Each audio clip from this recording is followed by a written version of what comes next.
Okay, Assalamu alaikum warahmatullahi wabarakatuh. Thank you, everyone, for joining us for this month's discussion. For those who are joining for the first time, this discussion is organized by the Muslims in Research and Academics, which is a group of young Nigerian Muslims and early career researchers and academics. And every month we discuss various topics that are important to us in growing our academic career and also in assisting students during their academic career, during their master's or their PhD. And this is the final discussion for this month, inshallah, for this year rather. Inshallah, we'll continue next year with other topics. So for today's discussion, we have, today's discussion, we have my dear sister Nimah Osho-AbdulGaffar. She is a PhD researcher at the University of Southern Mississippi, and she's studying coastal science. She also works as a graduate research assistant at the Gulf Coast Research Laboratory in the US. And she's going to be discussing with us on making impact in the society as an academic researcher. And I feel this topic is very important because for a lot of us, we feel, okay, when you're an academic, the only thing you're doing is doing research, publishing papers, teaching students. A lot of us we don't even know the impact of what we are doing in the society, or even several ways in which we can impact the society based on what we are doing. We don't have to go out there and start volunteering for other things. Even from the academic career we have, we can as well make impact in society. And I'm sure Nimah would like to share with us what she thinks we can do as academic researcher and how we can make impact. Sister Nimah.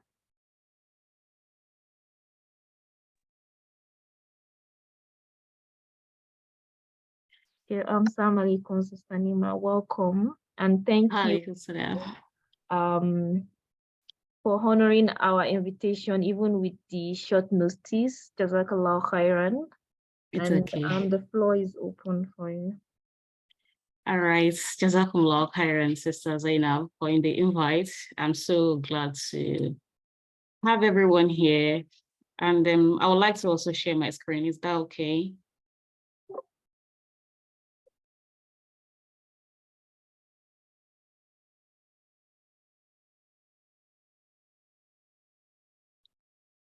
Is it okay for me to share my screen? Yes, you can. Let me just stop sharing mine.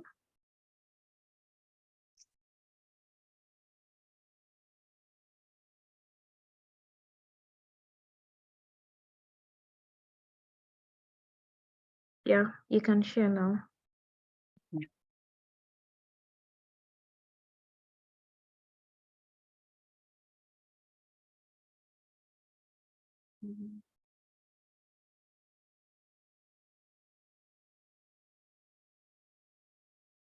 All right, can everyone see my screen, right? Yes.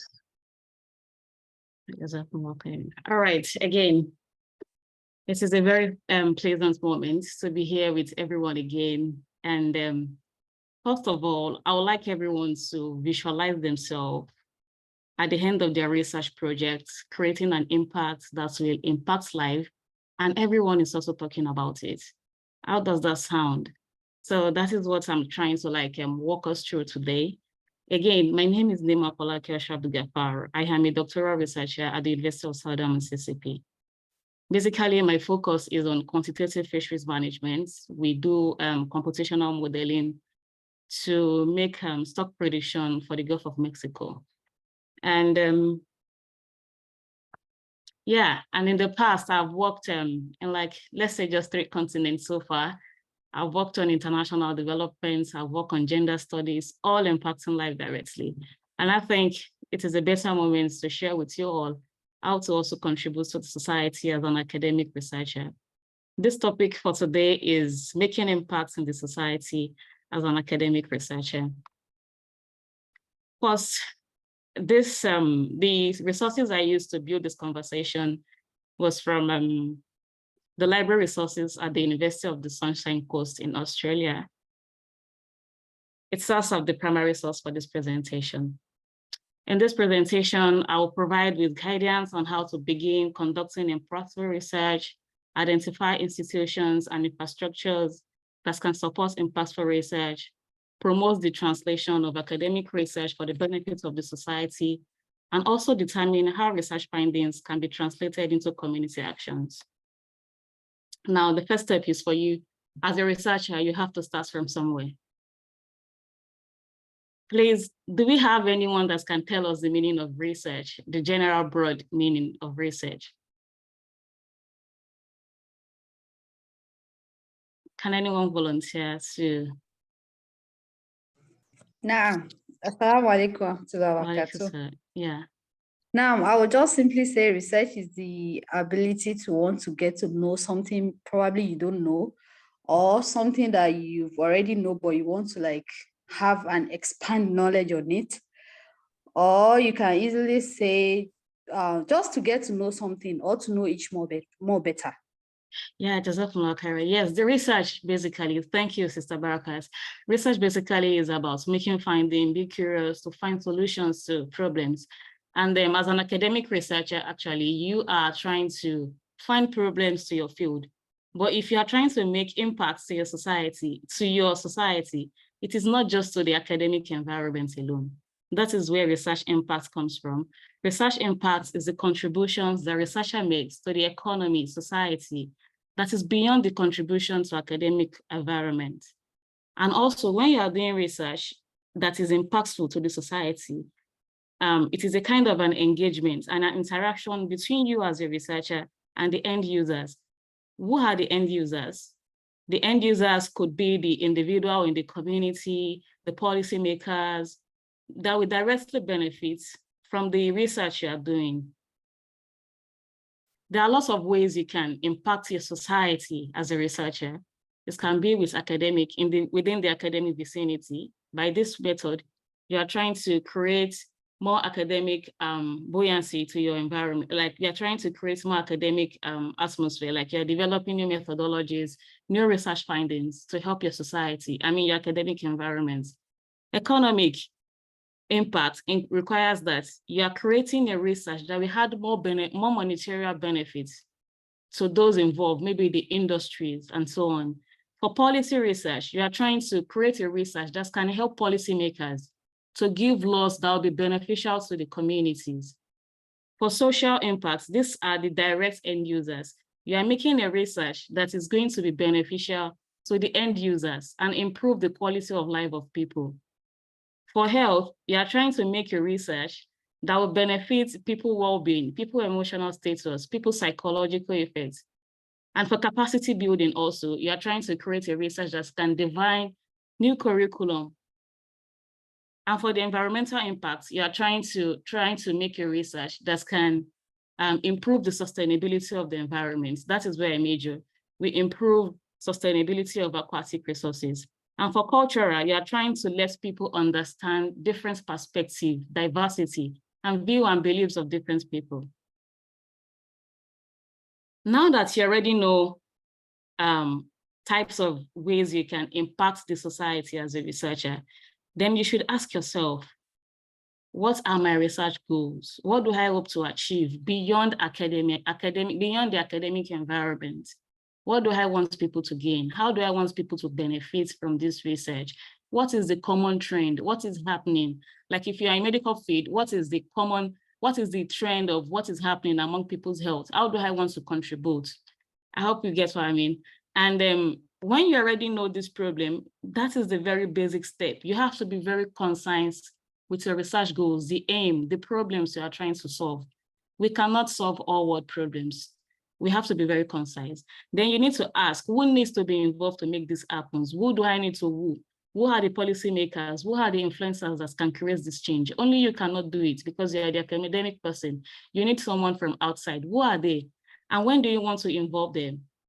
Is it at the beginning? Actually, you actually need to keep communicating between the end users and you, but you have to ask yourself, when do I want to put them into this research? Is it at the beginning, at the middle stage, or at the later stage of the research? And what are the project deliverables? What do you want to achieve? The deliverables of this research, the presentations you're going to make, this is the social aspects, how you're going to interact with people and all of that. And how will you deliver the outputs? Are you going to ensure you work with policymakers to put it into law? Are you going to work with influencers to let people use your product? How? Ask yourself all these questions, jot that down before you can go ahead with your research. Now that you already know the questions, these are, like I said earlier, that we have different types of research. These are the evidence of research impact in the society. In academia, you can have increased number of citation, research novelty, patency, and so on. For economy, you can have investment fund, profits, license agreements, and so on. For health sector, people can say, okay, they are having good well-being, they are having improvements on life.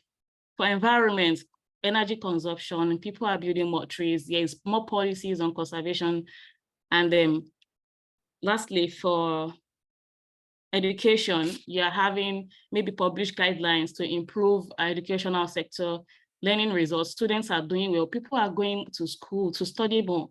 It is because you have created a scientific research that has really enabled this thing.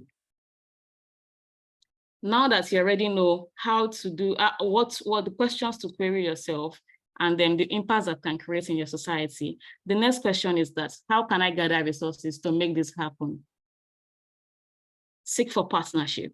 It is very important. Like I said, and a research that is going to impact the society cannot be done on your own. It is outside the academic environment. You need human and capital resources.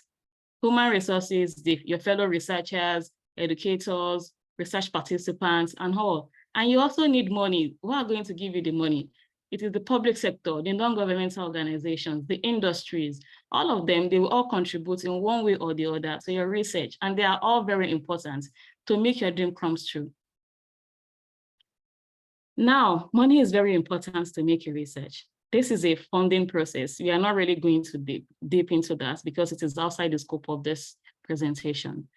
Like I said earlier, you generate your idea, then you look for funding, go look for call for applications, look for call for letter of intent, look for all those grant stuff, apply for them, develop a proposal about it. And I like proposal because proposal will let you be more concise. It will let you write as succinct as possible to the problems you want to solve. Then submit your proposal to this funding organization. When you get the money, manage the resources. Know how to manage, do accountability on how you are going to manage the resources. Then conduct your research because they are waiting for results. Allah says, oh you will believe, betray not Allah and his messenger, not betray knowingly your amanat, that is things entrusted to you, and all the duties which Allah has ordained for you. That is, if people give you money to do research, the money is for research and research alone. You cannot use the money to fund yourself. Actually, when you are writing a proposal, you're going to write how much you are going to pay yourself, how much you're going to pay your downliners, but be very accountable. That is how you can make impactful research. The money is for something, use it for what you are meant to use to do. As a Muslim, be accountable, don't betray amana. When you are collaborating with your fellows, you are collaborating among your fellows because you want to leverage different perspectives. Maybe you are coming from a pure science background and people you are bringing on board, they have different background in maybe social sciences, natural sciences, and maybe law and what have you. They have different perspectives that you are bringing together to create a theoretical and practical a practical framework that can produce quality research. Then integrate multiple diversity. Everyone is important. Even those you want to impact, the community, everyone is important. Then you design your questions to answer you design your projects to answer the big questions and have a tangible duration. Do you want to do this research for 5 years, for 2 years, for 3 years? Have a tangible timeline.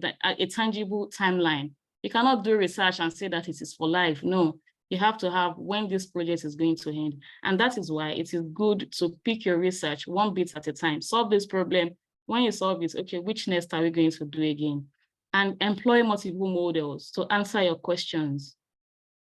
Multiple models, if this one is not working, which other one can I use?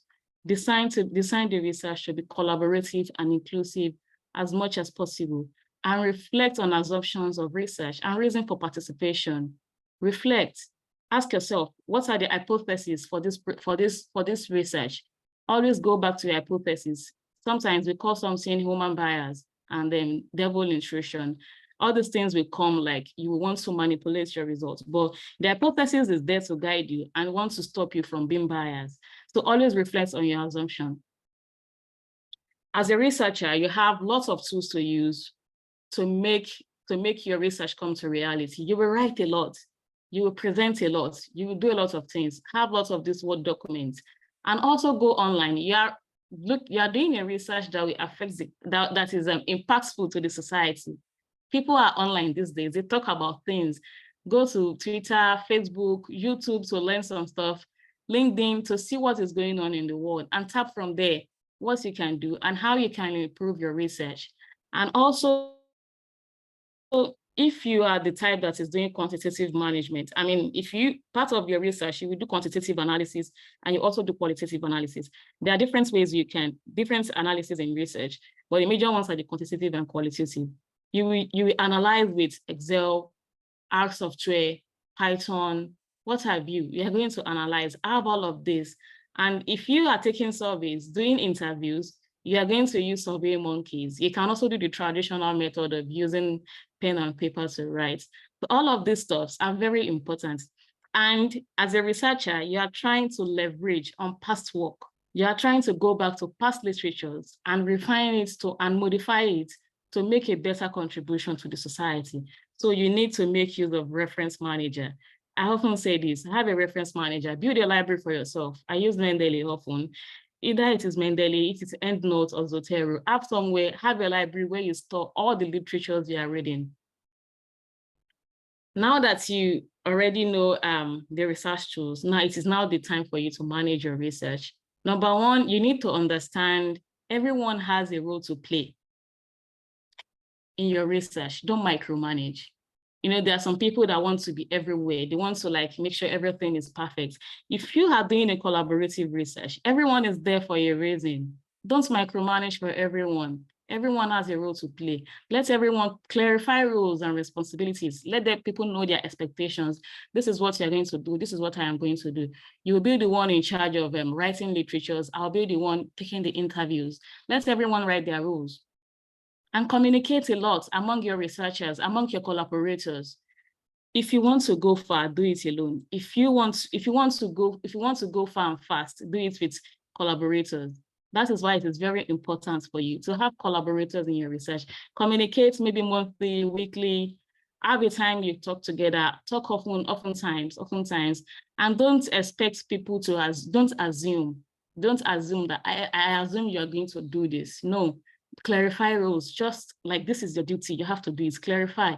When we want to publish, my name will be the first, or your name will be the first on the list. Just let everyone know what they are doing. Trust and respect all participants. There's some people, because they want to have contributions to the society, they tend to do research that are not credible or not trustworthy enough. Anyone you want to invite to be on your research, the person must be credible. Don't bring in person that can plagiarize. Don't bring in person that are dubious. Don't bring in person that has misappropriation. Bring people that you can trust and you respect all their contributions. And also manage your time. Time is key. Having a to-do, like if you have your phone, you should have a to-do that you can sort maybe in the morning or maybe at night.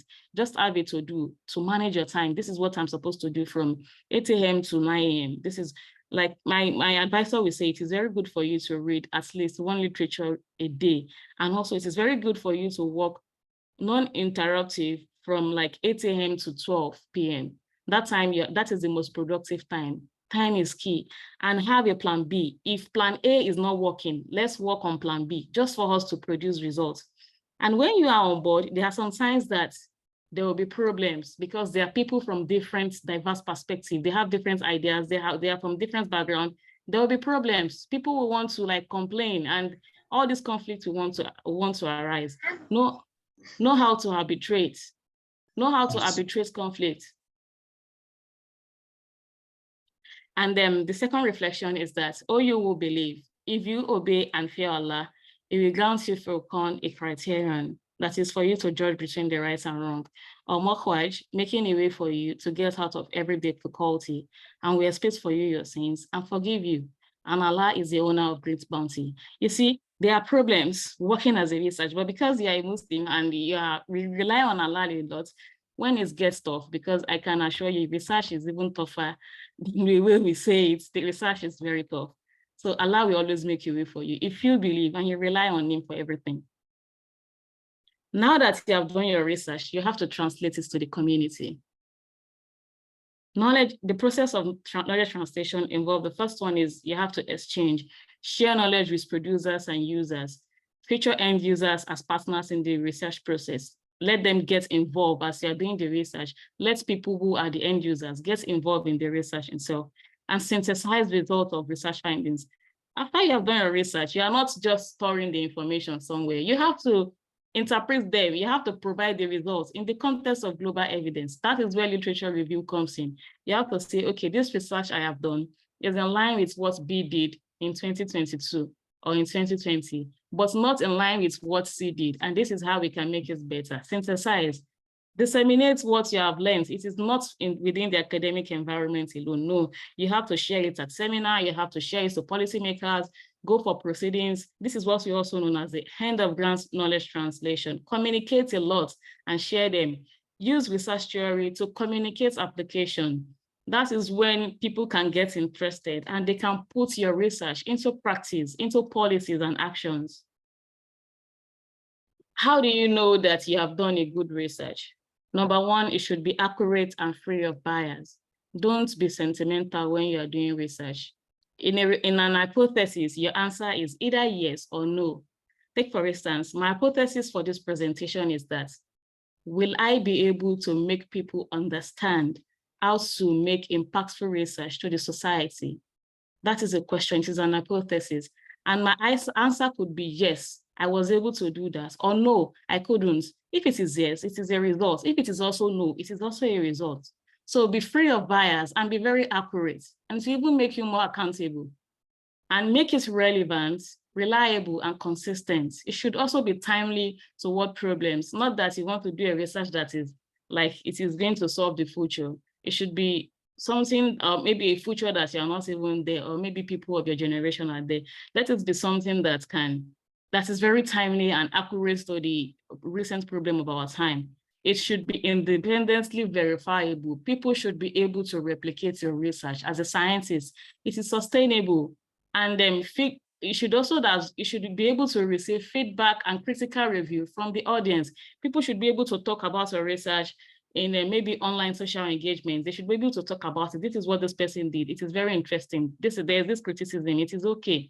And also publish your reports. Publish reports that, okay, when we did this, like maybe when policymakers are like, after we implemented this recommendation, this research recommendations, we were able to achieve this. These are all the indicators of a good quality research that is impactful. Now that I have explained how to do research, how to transfer the knowledge, it is time for us to do a brainstorm session. And I will not be doing this alone. I will need the inputs of every one of you so that we can have a good understanding of how to do research from the start to the finish line, which is okay. Now, I want us to fill these empty rows with research impact pathways.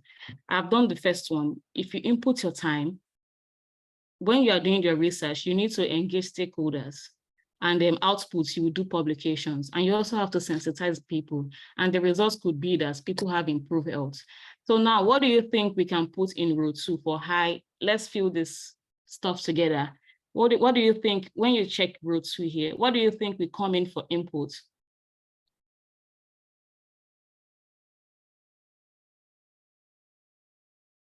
Is it high employment, change in policy, research work, money, or patents?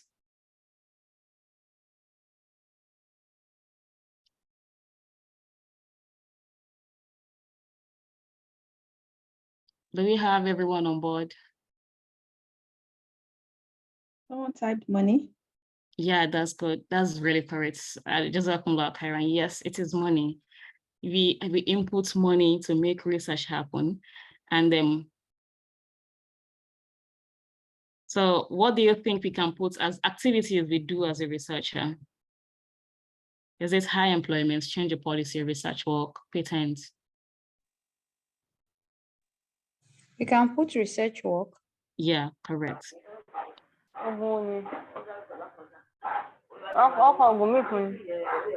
So what do you think would be a kind of output you can get after doing all the research work?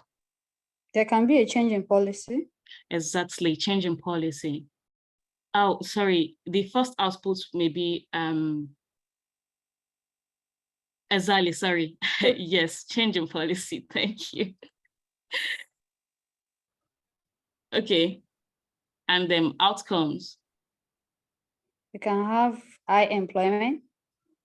No, that should be the final result. High employment should come as a final because patent. Yeah. And now we have someone scribbling.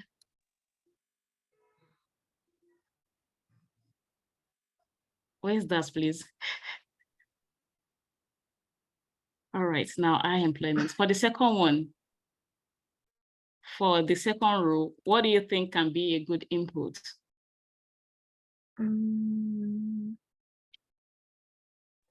The machinery. That's good. Yes, machinery.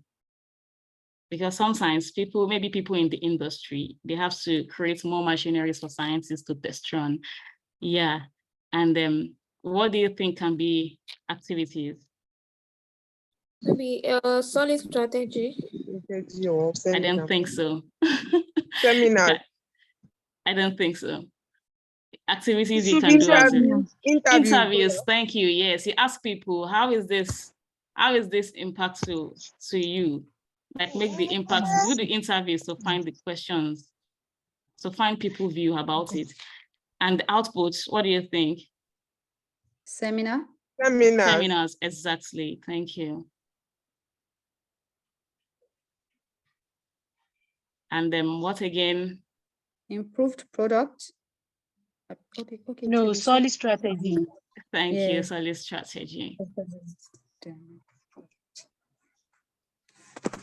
And then the last one should be Improved products. Improved product.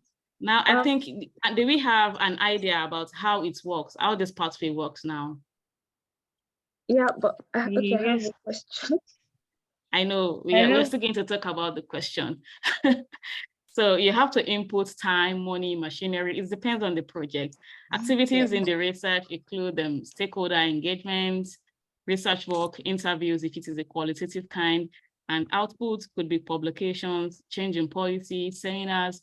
The outcome could be that we were able to sensitize people. We have a new patent in research, and then maybe a solid strategy that can improve a product, and the results are maybe good health, high employment, and then improved products. Jazakumullah khairan for contributing. I really appreciate it. Thank you. And all right. I don't know how to erase this stuff. So far, we have been talking about how to create an impactful research. So this is how the circle goes. Number one, have your research strategy. Then develop your proposal. Write it down, whatever you want to do. Then when you get the fund, do the research, do the hard work, and don't just put it there, do the publications. And finally, let it be impactful to the society. I believe that's clear, right? Yeah. Yes. So the thing about everything is that be smart, be very specific.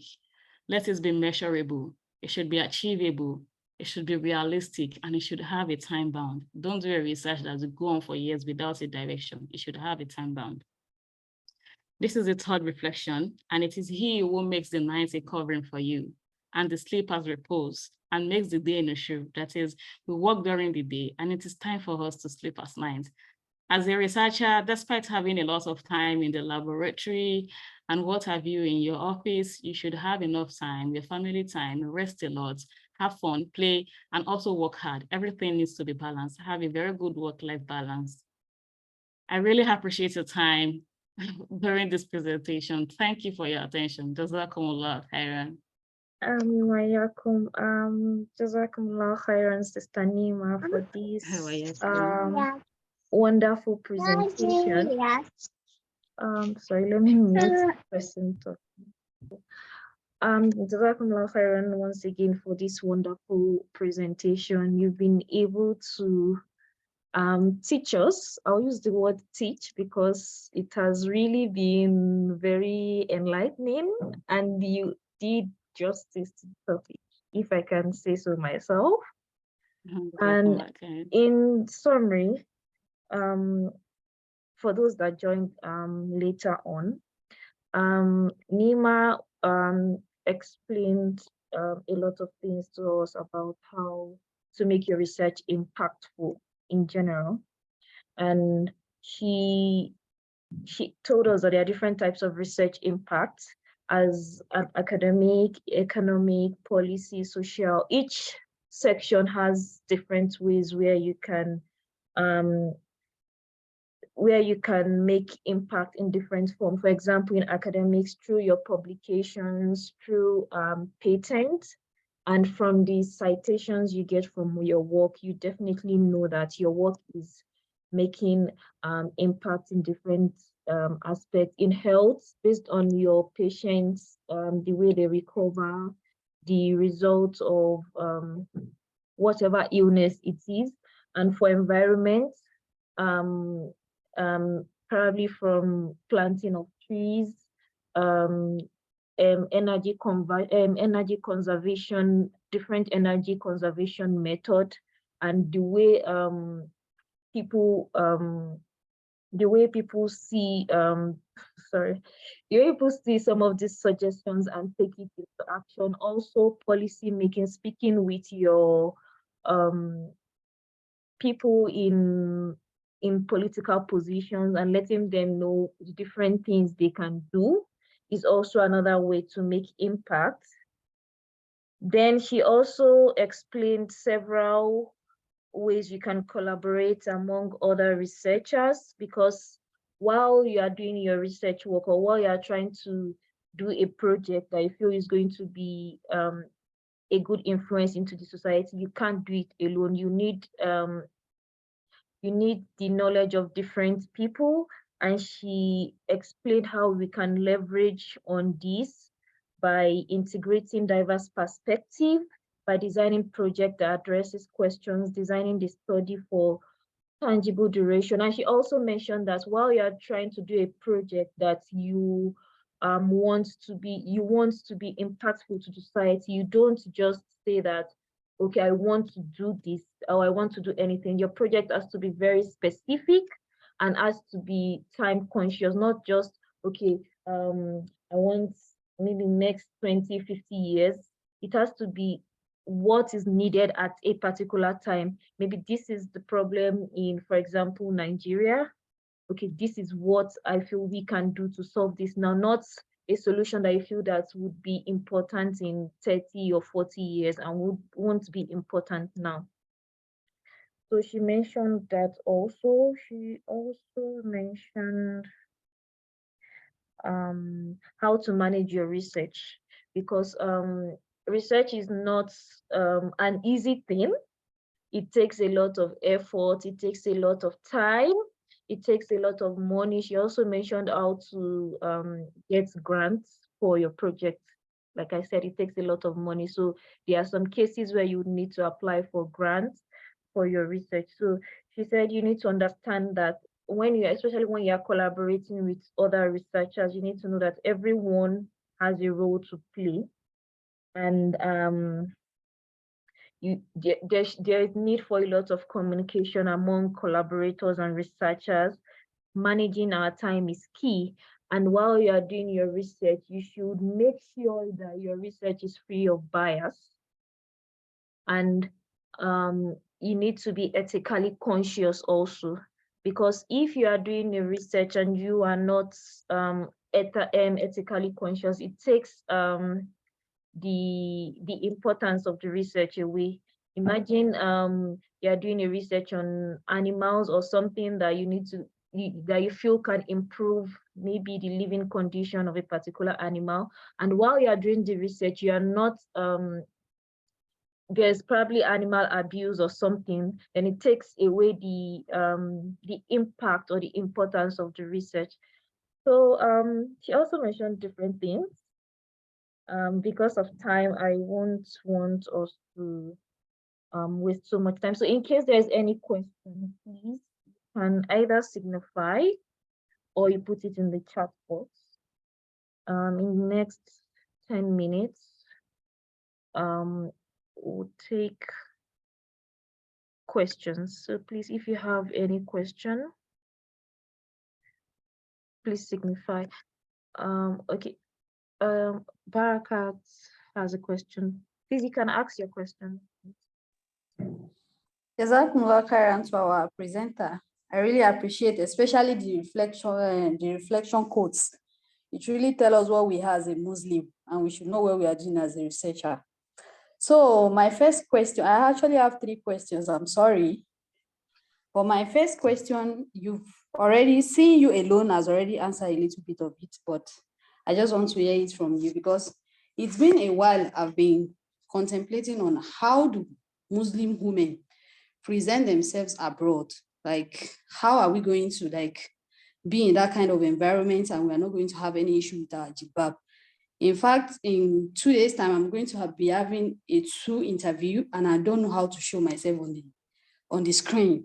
So it's really, I don't know. So I just want you to say something on that. Secondly, you mentioned something about research being very tough. Yes, that's all we've been hearing. But I don't know, is it that it's very, very different from master's program? Because I'm already on my master's program. So I don't know, is it really, really tough? You know, when they are telling a lady that something is tough, it's tough. So I just want to know how tough it is. And thirdly, do we have any group for, hello?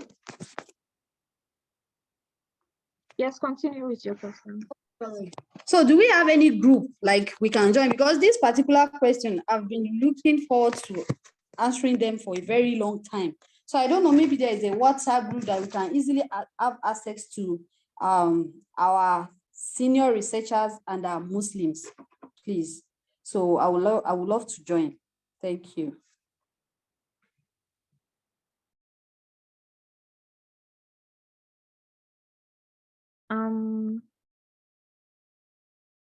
Sister Nimah, you're on mute.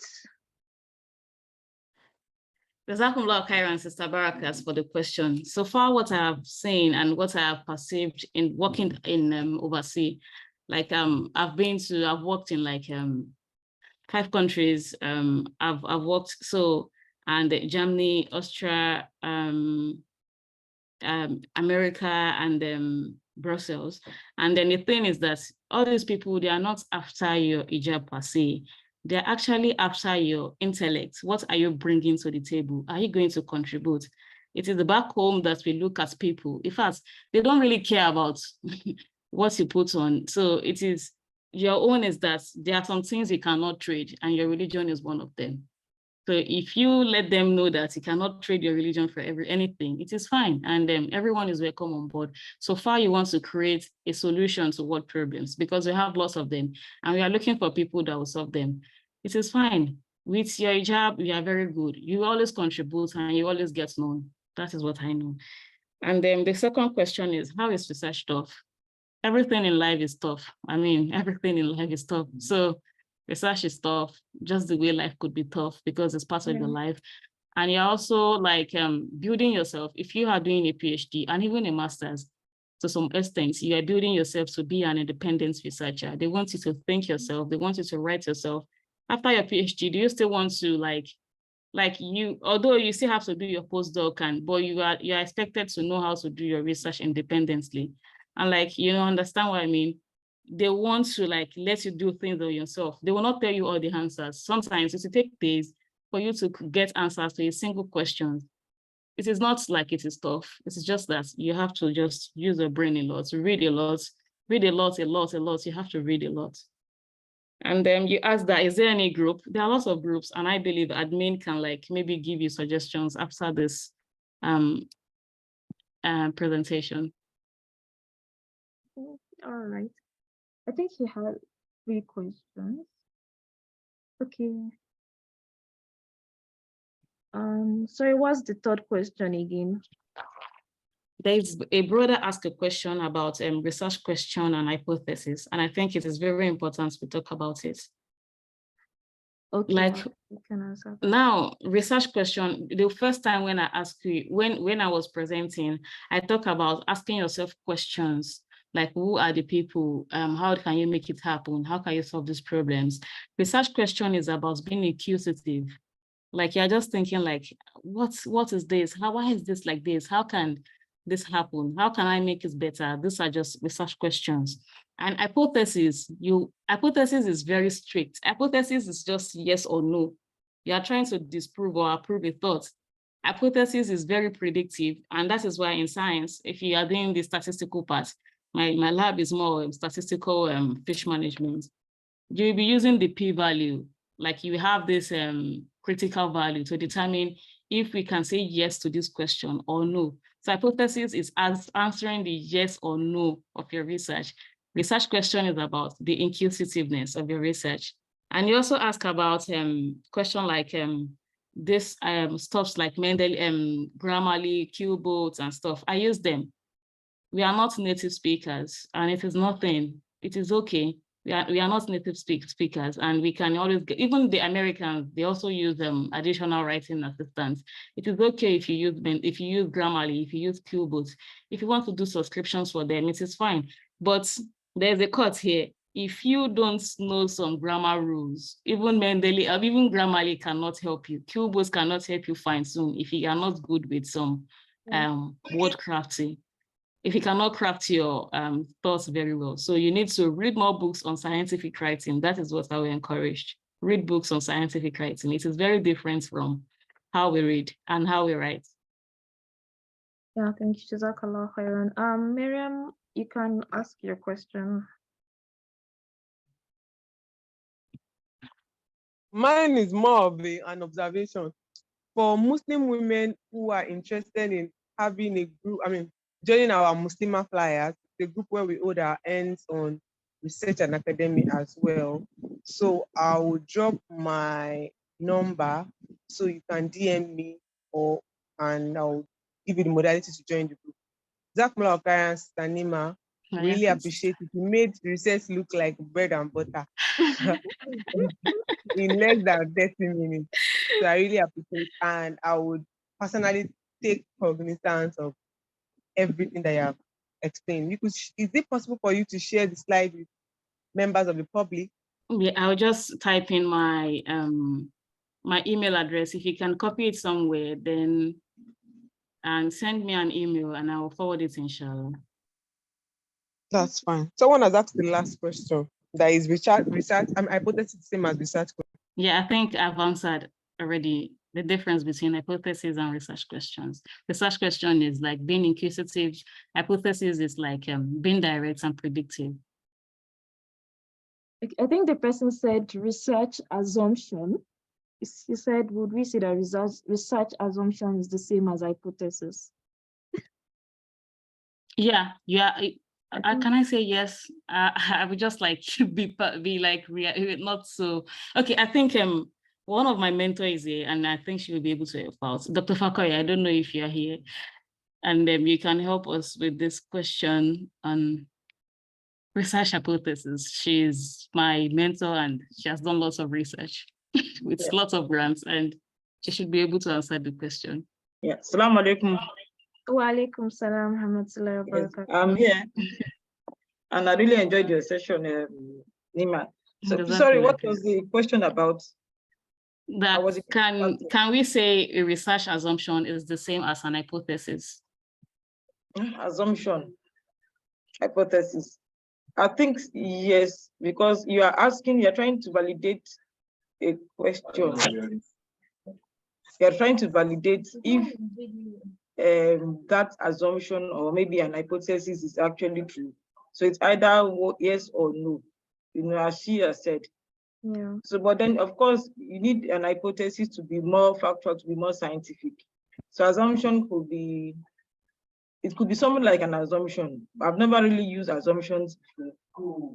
Hypotheses, I use more of research objectives.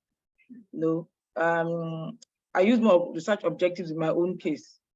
Some people use research problems and hypotheses, but I use more of research objectives. I identify the problem. That the most important thing is to want to identify the problem. That is the problem statement or statement of the problem, of the statements of the problem. And then you justify while you're doing the research. And that will now lead you to breaking down the goal to different objectives. You have an overall goal, and then you have specific objectives. The goal is either called goal, the purpose, or the general objective. And then you break it down to specific objectives. That is, you are breaking that goal down to different tasks, one after the other, such that you'll be able to accomplish, to solve the overall goal. And then you must also bear in mind that it is always good to have more than one methodology so that you don't get trapped, you don't get stuck, just in case circumstances change. She was aware that while we were working on a project we recently completed, we almost got stuck because the circumstances changed. Because we are not working in mainstream science, not in laboratory science. We are working with human beings. We are working within a macroeconomic and political environment. And things just changed and affected what we wanted to do. So we had to tweak our work, our objectives. Not that we changed them originally, but we had to change the conception from what we had before to another way, such that we also accomplish the same goal. And that is how we did it. So at times it is good to not to be so stuck with one or two methodology. Try different methodologies or use different methodologies can help you complement one another, such that you would have, you arrive at answers or solutions in different ways, and they would really help. And then it's always good to have an interdisciplinary perspective. That is, you have people working with different backgrounds, maybe somebody in sociology, somebody in a main core or mainstream science, somebody in technology, somebody in the arts. You can complement each other in different ways. And then you can now arrive at a, you can now use your different methodologies to work on that problem after it has been broken up down to activities or objectives. So that's what I would say. So I hope I'm able to answer your question and so much more, and do so much more. Thank you very much, Ma, for the inputs. We really appreciate it. Before we take the final question, I can see some people are asking in the chat about the group, because Miriam talked about the female-only group. There is another group. There's a Muslims in Research and Academic group. We're the one that organized this one. And the group is for male and female people who are interested in starting their research and their career in academics. So mostly we start from, most of the people there now are people that are doing their PhD or people that just completed their PhD, people doing their postdoc, and even early researchers and lecturers. And we also have some doctors, professors who are also interested in the group. So if you are interested, you can as well leave your numbers and passport, and you can add WhatsApp. This is for male and female also. So you can put your WhatsApp phone number on on chat box, and inshallah would add you to the group. Then we can take the final question before we call it a day. Abdulrazak, you can ask your question. Now, thank you so much, ma. Assalamu alaikum, ma. Walaikum salam, Wa brother. alaikum salam. Yeah, thank you for the insight, ma. Firstly, ma, we have friends, you know, who are begin their research program, you know, under their potential supervisors. But what we've discovered is that most of them, you know, they complain that they don't have time even for themselves. I don't know whether it's because they are this early stage that they have to encounter this, so they don't have time, you know, to talk. They're always at the lab working, from lab to class, from class to hostel reading. So I want to ask, is this how tedious, how this research program is? You know, when you said you must always create time for oneself, is it that these are the initial stage where we will experience like a period where there is no time for oneself? Secondly, ma, can I ask the second question too? Sorry. Yeah, it's fine. Okay, ma. Yeah, well, and regarding interdisciplinary research, like especially among we Muslims, I think they said interdisciplinary research will take you very far than individual research. Yeah. So, ma, I want to ask if this is true, and how can we spread this among ourselves, especially as Muslims? You know, that's about interdisciplinary research, ma. Thanks so much. All right, and Jazakallah khairan, Brother Mubarak. Number one, for time creation, I will not lie to you, it is very tedious. It is very, very intense, especially in America, because you have to do coursework, you also have to be in the laboratory. If you are a research assistant, your boss is getting fund from a grant, and you have to provide results. So as you are writing your project, you are also working for your boss, and you're also reading at the same time. It is super intense, I must be sincere. If people say that they don't have time, and again, the time difference is a big factor. Maybe when you are awake, they want to sleep. When you want to sleep, they are awake. So the time difference is another big factor. So I will be very real. There is headache doing research I would say in America, because I've also worked in Europe, and Europe is also super tense. I would say it is very tense, yes. And then interdisciplinary, like what has really brought me to light is working in interdisciplinary. I've worked on international relation projects, like they want to develop Europe in such a way that it will not impact Africa, because they are like, there's this thing called telecoupling, the actions, like let's say the climate change, you know, people in the global south, the ones the Western countries, they are the one making all these big engines, doing all these new discoveries, and it is affecting climate change. And they want to do a research that will not, they want to stop it so that it will not affect climate change anymore, and everyone will be happy. So as an African, we are there to guide the research so that if they want to do any positive impacts for them, it will not affect us again. So you see, and this has really helped me a lot. If you want to do a research, it is better you look into interdisciplinary research. And this organization, this Muslim researcher organization, I think you should message the admin. Everyone can always come about talking about interdisciplinary research. I've worked for people myself, like my mentor. I worked for her a lot, and there's another one that is not here. I've worked for them, and it does not have to be there. Sometimes you have to volunteer yourself. From there you grow.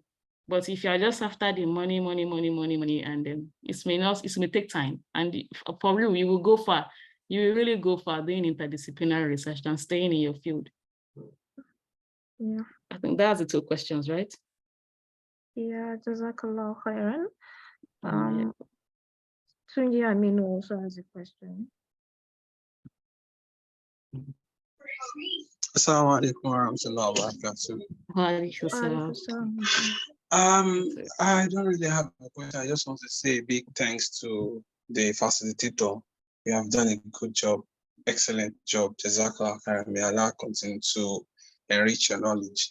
And you are a source of inspiration to a lot of our sisters, and I'm happy that some of our sisters are speaking up, because we have this gap, or let me say, a lot of our sisters are out there having first class, so strong 2-1 out of the uni, but they always lack, let me say, confidence in doing some stuff. They always, and please, to we brothers that we are here, there are a lot of deprivation that we are doing to our sisters. I've seen professors who are saying that they will never allow their wife to even go for masters. So if you have people like that in this group, please, let's change our orientation. Let's see our facilitator for today. She's representing us well, and we need to have more people like this out there. If you are not there, we cannot ask them how they shared it. That is my submission. Thank you, Jazakallah. Jazakallah khairan, Mr. Sajide. I mean, Mr. Tunji. Jazakallah Jazakallah khairan. Okay, I don't think there's any other question. It's it's past 1 hour already. So before I end this program, I would say Sorry, I think I have a suggestion, please. I mentioned in the chat box. Okay. Okay, you can go ahead. Thank you. Thank you. My name is Jemilat. Thank you, Sister Nimah, Sister Zainab, and it's good to see you, Sister Nimah, and everyone on this this program.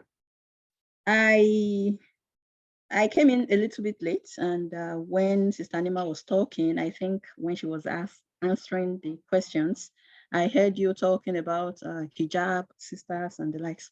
So I quite appreciate that this program came on board. And you know, when I belong to the WhatsApp Muslim Flyers group, so I usually see a couple of posts that you post, which are quite educative and, you know, encouraging. So what I would suggest is that maybe we should try to address issues regarding sisters and hijabs and abroad. I think a couple of sisters keep asking, hey, I don't know if I come abroad, will I be able to use my hijab? There's no restriction. No, there's no restriction. Stuff like that. Yeah, I know. I mean, I'm in Saskatchewan. I am a student at the University of Saskatchewan in Canada. Yeah. So I know everything about that. Yeah. So I'm just giving this suggestion to women outside, or including men, so that, you know, maybe we can organize a kind of program that will enlighten people regarding hijab, women, and studying abroad. Yeah. Yeah. Thank you. Yeah. Yeah. I think Sister Miriam, you can organize that with the Muslim Flyers group. I think Inshallah, we'll work you're on in a position to do that. Is there any platform to join Mira? Yeah, you can. If you are interested in joining Mira, you can just put the phone number and the WhatsApp number in the chat box, and inshallah I'll add you as soon as possible. And with that, I would want to say Jazakumullah khairan to Sister Nimah again. I really appreciate your effort, and I want to thank you for accepting this invitation. Jazakumullah khairan. And with this, would come to the end of today's program. Inshallah, the next monthly discussion would be January, because we use December to plan for the next year for the various topics and speakers. So the next discussion, inshallah, would be January 2023. Thank you to everyone who joined and who joined today's program. May Allah reward you abundantly. May Allah grant us ease in our affairs, both our research or our career. And with that, we'll come to the end of this program. Assalamu alaikum wa rahmatullahi wa barakatuh. Wa alaikum assalam wa rahmatullahi wa barakatuh.